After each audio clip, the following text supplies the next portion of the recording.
borne out. She's been accused and has hit back at this former neighbour, who's now in her 80s, who accused her of being, I'm being delicate here, an effing liar, over the sale, well, the purchase of... A political earthquake has shattered the calm in Westminster, one that threatens to bring down one of Labour's most prominent power players. Angela Rayner, the Deputy Prime Minister and often touted as the heart of the Labour movement, is now at the centre of a swirling scandal that could derail her entire career. In an explosive, tell-all interview with journalist Isabel Oakeshott, Rayner's ex-husband Mark Rayner has broken years of silence, dropping revelations that have sent shockwaves through the halls of Parliament. Rayner, who has long portrayed herself as the embodiment of working-class resilience, now faces allegations that cut at the core of that narrative. The accusations are staggering. Deliberate misrepresentation of her employment record, accusations of manipulating election outcomes, and even sensational whispers of a secret romantic entanglement with Labour leader Keir Starmer. It's not just gossip, it's a political firestorm. And it's only getting hotter. As this scandal gains traction, the question gripping the public and politicians alike is painfully clear. Has Angela Rayner built her political brand on a lie?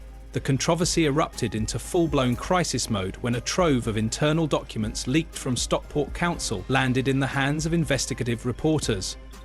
Buried in these files were employment records that appear to contradict Angela Rayner's long-standing claims about her professional past. For years, Rayner has publicly stated she worked as a care worker from 2000 to 2015, a cornerstone of her woman of the people image. But according to the council's records, that version of events may be more fiction than fact. This revelation is more than just a technical discrepancy, it's a direct hit on her political identity. Rayner's rise in British politics has been built on the image of a working-class woman who pulled herself up through grit and sacrifice. If it turns out she embellished or fabricated key parts of her resume, it calls into question not just her honesty, but her entire political persona.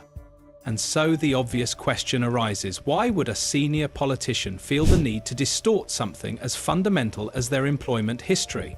Was it to garner sympathy, craft a relatable backstory, or gain political capital? Either way, these leaked documents have thrown a spotlight on a troubling inconsistency. And in politics, perception can be just as damaging as proof. Angela Rayner has spent years crafting an image that resonates deeply with working-class voters. A no-nonsense woman raised in poverty who climbed the ladder by sheer determination and grit. Her life story has been her greatest political asset, used time and again to connect with ordinary Britons who feel forgotten by the elite. But now, that image is under siege. If the employment discrepancies revealed by Stockport Council are accurate, they don't just point to a clerical error, they strike at the very heart of Rayner's political narrative. Critics are already calling her story a carefully manufactured myth designed to win sympathy and votes. And the timing couldn't be worse. The Labour Party is gearing up for what could be a historic general election, and Rayner has been front and centre in their campaign messaging.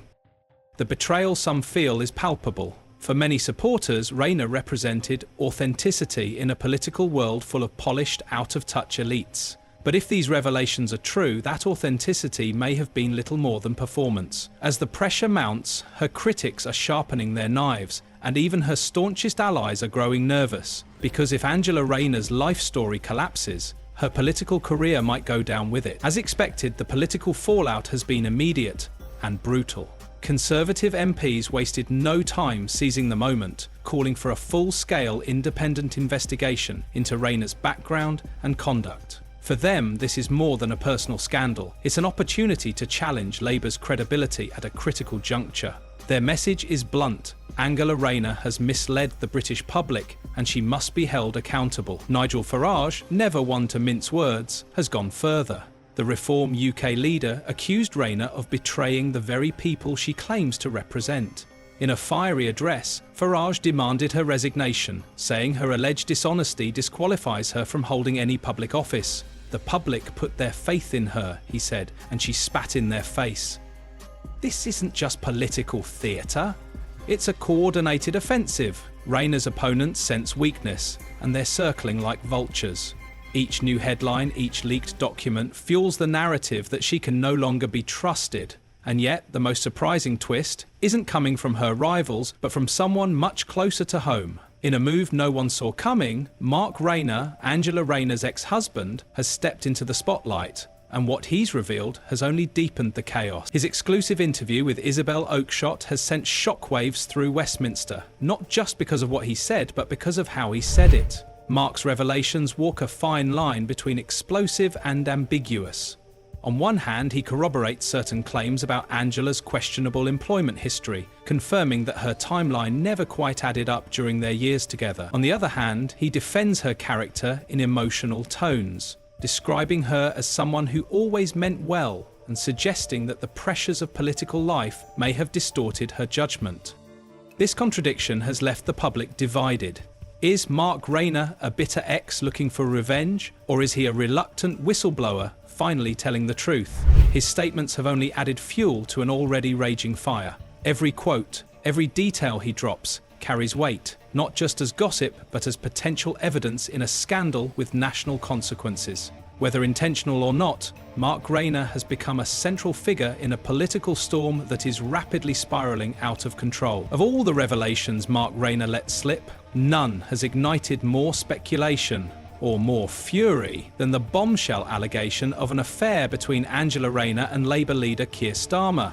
According to Mark, he once witnessed the two in what he described as a deeply compromising situation. While he stopped short of giving explicit details, the insinuation was crystal clear. Their relationship may not have been purely professional. This claim, if proven true, could have devastating consequences, not just for Rayner, but for the entire leadership of the Labour Party. Keir Starmer has cultivated a reputation for discipline and integrity, projecting himself as a clean break from the chaos of past leadership. But this scandal drags him into the mud, linking his name to a potential personal scandal just as he prepares to lead Labour into a pivotal general election. The alleged affair doesn't just raise ethical questions, it opens the door to accusations of favouritism, hidden loyalties, and decisions made behind closed doors for personal rather than political gain. It risks creating a leadership credibility crisis at the worst possible time.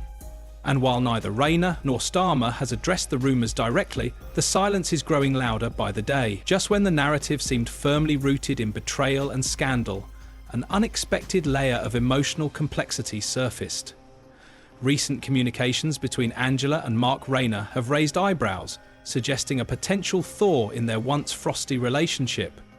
Leaked text messages and insider accounts hint at phone calls that started with heated arguments and ended with emotional exchanges, including what sources describe as tearful conversations late into the night. This sudden shift has ignited a whole new wave of speculation. Could the former couple be considering reconciliation? Or is something else at play? Perhaps an effort to control the narrative, soften public perception, or bury deeper truths behind a curtain of emotional distraction.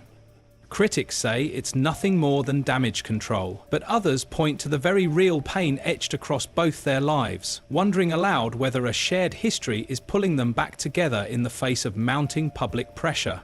Whatever the motivation, the optics are unmistakable.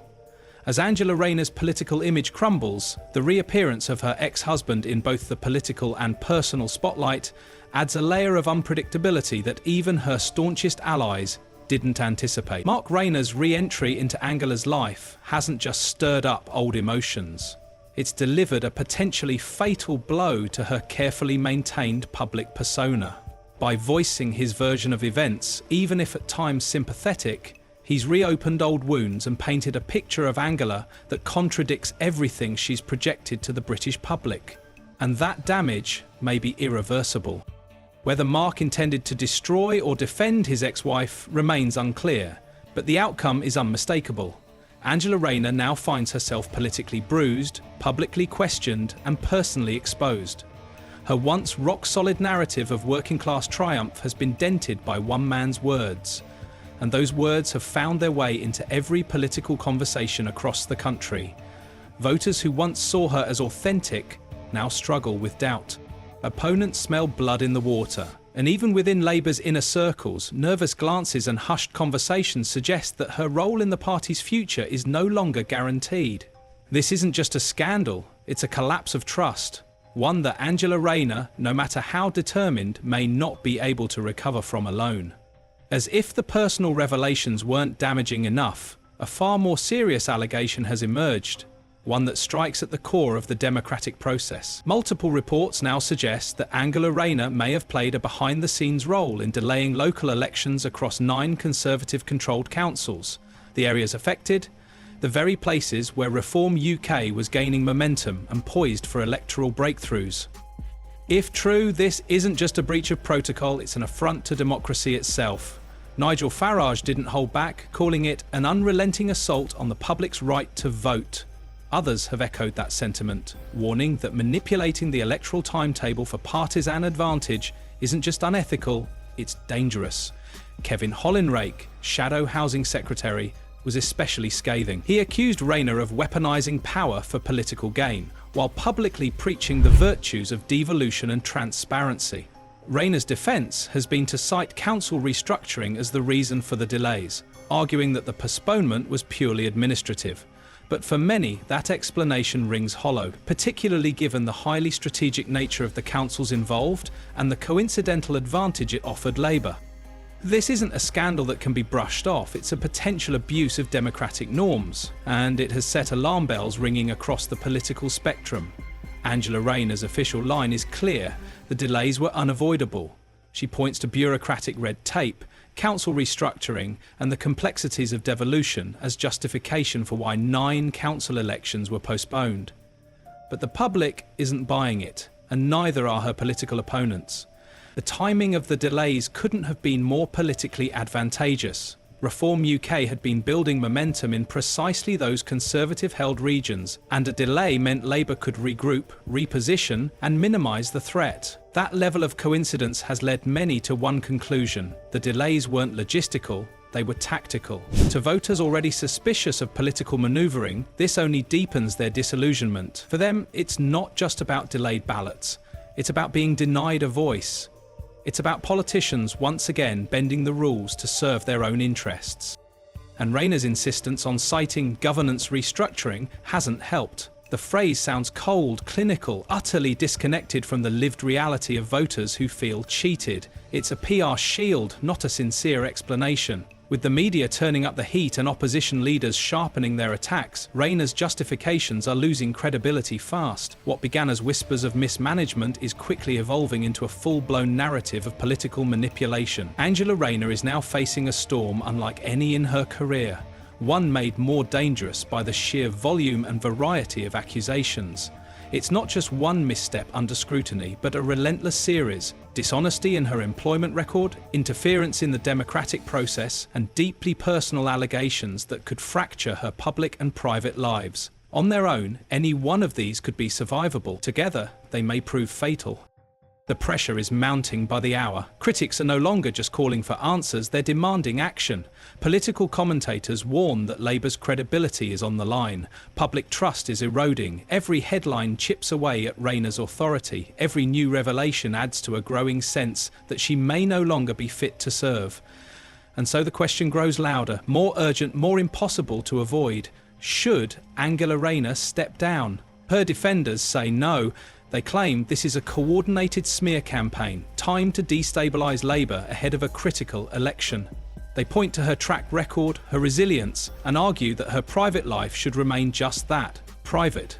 But the public isn't always so forgiving, and politics rarely offers the luxury of separating personal scandal from professional consequence. Angela Rayner now stands at a precipice. The allegations against her aren't going away. In fact, they're gaining traction. What started as a single interview has snowballed into a national scandal, one that now threatens not just her position as Deputy Prime Minister, but her very identity as a public servant. Supporters argue she's being targeted because she's effective, outspoken, and working class in a system that still favours polished elites. They say the timing of the leaks is no coincidence, and that the real goal is to derail Labour's momentum by taking down one of its loudest voices. But for many in the public, the defences are no longer convincing. Too many questions remain unanswered. too many details feel calculated rather than candid. Mark Rayner's role in all of this is still murky. Hero or villain, truth-teller or opportunist. But regardless of his motives, his words have triggered a reckoning Angela may not survive. Calls for a formal investigation grow louder each day. Demands for her resignation echo across party lines. And as she faces this defining moment, one thing has become clear. This isn't just a scandal about Angela Rayner, it's a test of how much truth the public expects and how much deception it's willing to tolerate. Because no matter how this ends, British politics won't come out unchanged. If you enjoyed this breakdown, like and subscribe to the channel so you don't miss more updates on topics like this.